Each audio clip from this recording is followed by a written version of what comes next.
Hi guys, Grant Training Systems and welcome back. Today we have 3 very cool posture tips that will not only educate you, but it will give you very simple call to actions, if you will, of what you can do during the day to make sure that you are implementing this information. Because knowing it, I guess, is half the battle. I think that was G.I. Joe's back in the day, but actually using it is crucial because if we know it and we don't implement it, then nothing's going to change.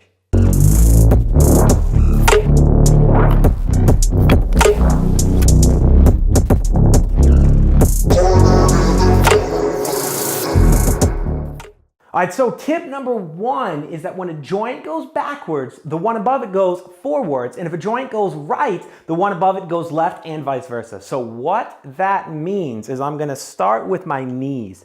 If you can probably see in the second camera better, I lock my knees out, so I push them back, I tighten the quad. You realize that my hips drive forward. So as my hips drive forward, what do you think my back does? And as my back goes backwards, where do you think my shoulders go? So this is very interesting because often as a physio, we see a lot of people with shoulder pain in this rolled forward shoulder, or something we like to call the cliff shoulder, because the head of the humerus, the bone if you will, looks like a cliff. Well, if we work on trying to release this shoulder the entire time, it will definitely temporarily help and relieve some pain, but unless we go to the bottom, the root of the issue, it's almost like trying to fix the top floor of the Leaning of Pisa.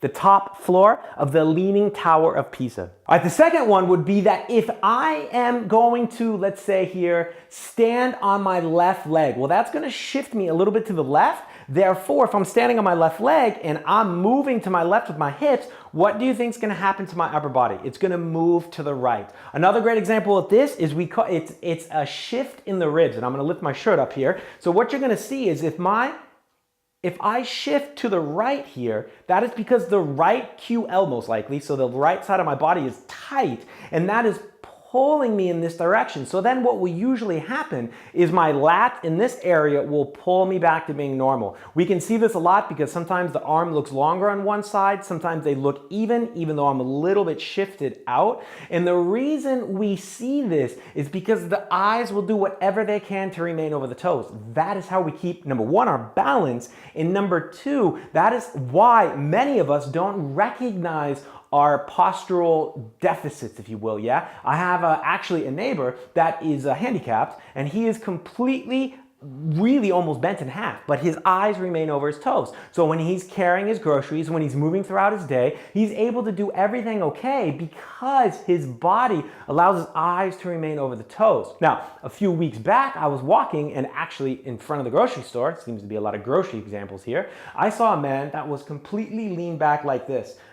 This was pretty wild because as he got stuck at a stoplight, he actually had to hold the stoplight in order to maintain his balance that he did not fall over. So this is something very rare because we spoke about before, as one joint goes back, usually the other one goes forward, the other one goes back. This is what's keeping us in balance. Or as one joint goes to the right, the other one goes to the left, and we kind of do this little like snake-like dance, if you will, because not only are we one kinetic chain, but our body is usually going to do whatever it can to keep the eyes over the toes.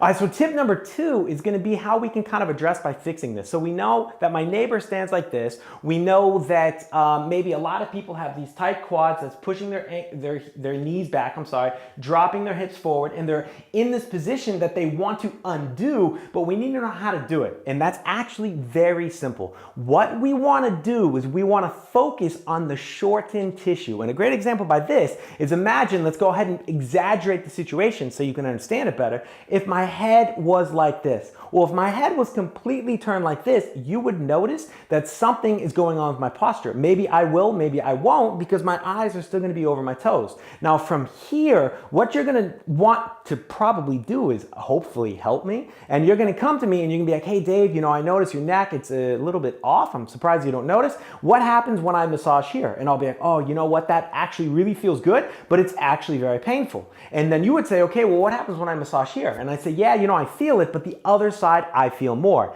So by default, you might think that this area is gonna be more helpful to work on. However, when we massage, it does 2 things. One, it releases, it resolves pain, if you want to say it like that, temporarily. So it's definitely going to feel better, which would make sense why a lot of times we go to a allied health professional, let's just keep it like that, and we get treatment and it feels better for a little while, but then our symptoms come back.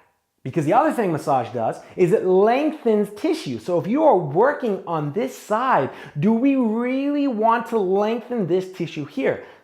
I would argue no. I would say maybe we want to come here, and as we release this tissue and it becomes longer, my neck starts to go into the proper position. And this is for every single example. Here, if my legs are locked out, you might not understand anatomy or get a little bit nervous and say, okay, how do I know which muscle is short? That's quite simple, because in this case, if I were to tighten my quad and really squeeze it tight, where do my knees go? They go back. If I take my bicep and I squeeze my bicep, well, what is it doing? It's getting short and contracted. So the opposite one must be the long one. So just through kind of using some common sense, maybe Googling some things and looking in the mirror and asking our friends how we stand, we can start to get the idea of what is short, and then we can start to understand how we can elongate it and what we need to do so we can elongate it. All right, and last but not least, what we want to do, tip number 3, is learn how to brace ourselves. So learn how we can stand straight without needing a mirror always to look. So what you want to do is you want to take your hand, you want to put it right on your breastbone. You want to take your other hand, thumb if you will, put it right below your belly button. You can either put it right actually on your pelvis, or you can go a little bit higher. And what we want to do here is we want to see if we can do all the movements that we usually do, so turning, bending back, without having our hands come closer or farther apart. Now what this is we are working our global movement system, and this is important because this is what's going to allow us to learn how to hip hinge, so bend over, but also bend backwards. And a tip for this one is as you move into it, squeeze your butt, and you will realize that it allows your global movement system to work and not your individual muscles, but also turning.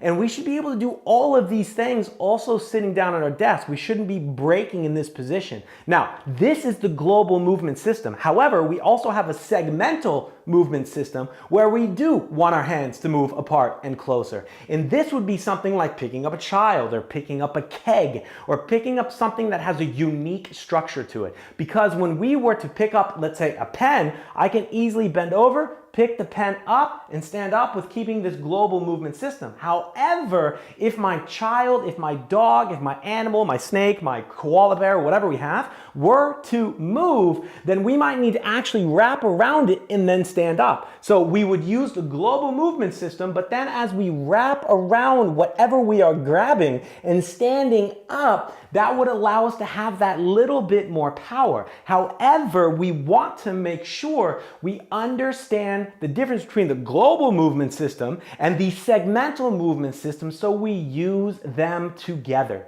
All right, so finally, the call to action. What I want you to do is I want you to pick a color. So any color that you're not gonna see too often during the day. And when you have that color, so I live in Germany, we don't have so many blue skies, so I will choose blue. And when I see blue, what I want to do is I want to see, one, am I standing on one leg? Am I standing on the other leg? Or am I evenly standing on both of them? Are my feet basically forward, or are they completely out? And then when I realize, okay, cool, my feet are basically forward, they're about shoulder width apart, I want to see if I have any tension in my butt at all, because we need tension in our butt. We have tension in our abs when we stand up, or we would totally just fall over. So we need a little bit in our butt. And you realize when you squeeze your butt, you don't have to go ninja style here, but just softly, it pulls your pelvis back into a neutral position. So from here, you're gonna realize, oh wow, it's much easier to have that position in that bracing technique. And then from here, you don't obviously have to do this if you're standing in the middle of a conversation. It would be quite cool. If someone did that, I would high five them for sure. You don't need to do that. You just need to realize when you see that color, are your feet forward, feet shoulder width apart, do you have a little bit of tension in your butt? And if you can, do something like this, or if not, just mentally do it and then realize, okay, where is my posture? Where is my core? And then finally, at the very last piece, where are my shoulders? Are they completely diving forward, creating this cliff-like shoulder?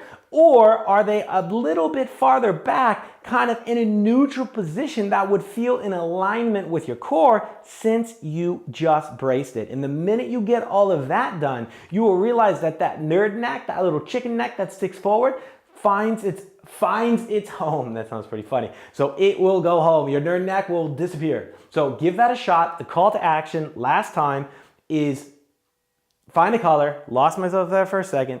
Find a color. When you see the color, no matter what you're doing, feet straight, shoulder width apart, brace your core, see where your shoulders are, let the nerd neck disappear, and then continue your day. All right, guys, awesome. Thank you for taking the time to watch the video. I hope it helped. Leave your comments below. Share the video. If you're on Instagram, GTS Germany, I go live every Thursday at 7 o'clock CET time, so that's Germany time, 7 p.m. And I do a live webinar where I answer all questions and I go into topics just like this. Funny enough, this was actually the webinar from last week. So like the Instagram page, visit my website, sign up for the newsletter, keep in touch with all of the cool stuff I have going on. And next month, I am launching my first online module learning management system based program. If you don't know what that means, it's the thing where you can log in, you have your own account. It's just a whole bunch of coolness. So subscribe to the channel, share it with your friends, and until next week, peace.